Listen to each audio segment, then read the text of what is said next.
Today, we will talk about gross dividends and how they work. Gross dividends are the total sum of all dividends received by an investor for tax purposes.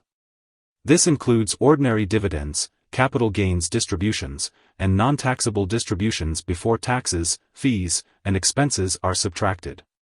Gross dividends are reported on IRS Form 1099 DIV, which lists ordinary dividends in Box 1A, qualified dividends in Box 1B, and non-dividend distributions in Box 3. Most gross dividends paid to American investors are reported on IRS Form 1099 DIV, which includes ordinary dividends, qualified dividends, and non-dividend distributions. The 1099 DIV is required for anyone who has received dividends of $10 or more. In many countries, income from dividends is subject to more favorable tax rates than ordinary income, depending on overall income and whether dividends are qualified or non-qualified. Let's use an example to understand the difference between gross and net dividends.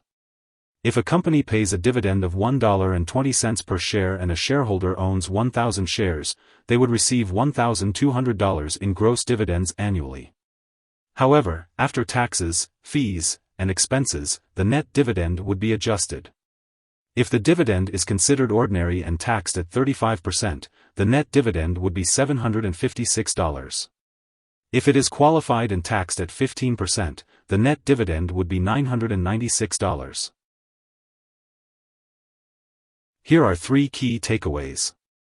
1. Gross dividends include ordinary dividends, capital gains distributions, and non-taxable distributions for tax purposes. 2. Income from dividends may be subject to more favorable tax rates than ordinary income, depending on overall income and whether the dividends are qualified or non-qualified.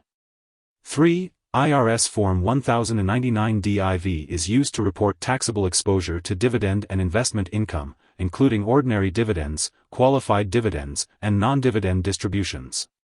Hope this would help. Thanks for watching.